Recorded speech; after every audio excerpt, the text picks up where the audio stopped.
Hi everybody, my name is Peter Chittum. I'm a developer evangelist at Salesforce. This is a brief demo to show a feature in the Lightning Components Action Service called Caboose. To show this feature, I created a component and I've called it Wobble. You'll see why. This is basically a Lightning Components implementation of a hack that was on HTML5 Rock's tutorial on device orientation. So what I'm doing here is when I launch the component, I capture that I've started a session. It attaches event handlers to the device orientation events. And once per second, I am taking the measurements and I'm storing them in another object that's related to this sort of tracking object. Once I click Stop Tracking, which I'll do now, it stops actually tracking that, it removes the event handlers, and then I'm all done. Now the way I've accomplished this is with two objects. One is called measurements, of course, and you can see here the front, back, left, right, and direction measurements coming from device orientation.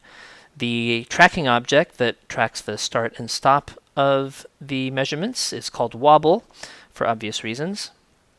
And you can see here I have a start and stop time. If I actually go back to Salesforce 1 Mobile and I go down to the Wobbles object, I can see the most recent one. There it is, number 51. And if I tap through to that, I can see my start and stop time. I can also see the total duration. That's just a little formula field that I threw in there. And if I go to my related objects, I can see all of the measurements that I took during that session. The interesting thing and the purpose of this and the Caboose feature is that even though these measurements are being taken once per second, there are only two actual calls to the server, which is as it should be. If we take a look at the way the Apex code works, the create wobble method is invoked when I first initialize the component. The finish wobble method is invoked at the end of that. The record measurements method is actually being enqueued on the client side once per second. So this is where Caboose comes in because, in fact, I am invoking these methods in virtually the same way with one very, very small difference. So to show that, let's go and take a look at the component. You can see here the component has some attributes. So the tilt left right, tilt FB, and do direction, those attributes are of course storing the actual left right, front back, and direction values from the device orientation event handlers. So I won't go over the actual code where we're initializing the event or where we are wrapping up the session. I just want to show here how we are invoking the Caboose functionality. Lightning Components likes it if any arbitrary JavaScript is invoked using the run method, and so you can see I've done that here, run with an anonymous function.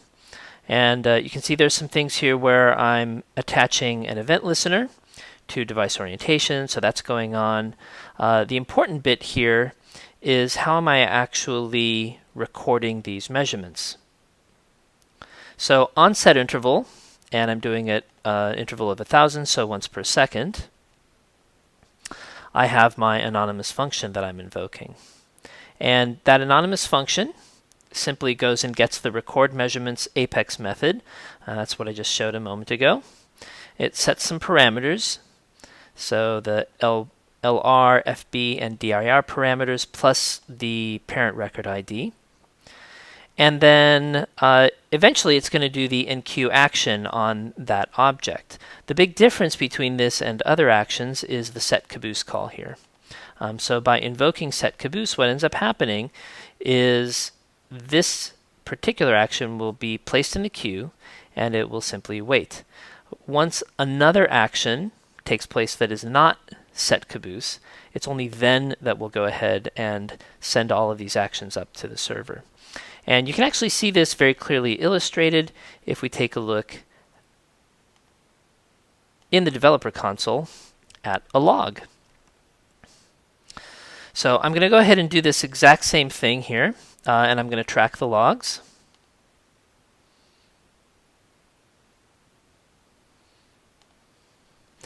So I'll go back.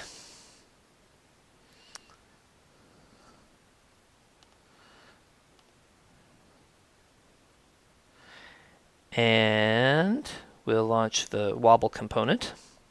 And we should see right away there is a log that's taking place. Now, as we go through here and as I talk and kill some time, once per second, that event handler is going to fire off with that anonymous Apex method and enqueue another measurement call. But as you can see, there aren't any additional calls coming in. But when I tap Stop Tracking, let's try that again. When I tap Stop Tracking, it's only then that we get the second call. And it's in the context of that second call that the Caboose functionality has grabbed all of those Caboose actions that have been enqueued and basically deferred. And it's at that point in time that we actually get those sent up to the server. It would help if I selected the right transaction. So you can see all of these record measurements methods are being invoked, one after the other. And it's at that point in this second transaction that we actually record that. So that's a little overview of the Caboose functionality. There's a write-up of this on my blog at pchittum.com, and I'm also going to be posting this video to that blog as well. Thank you very much.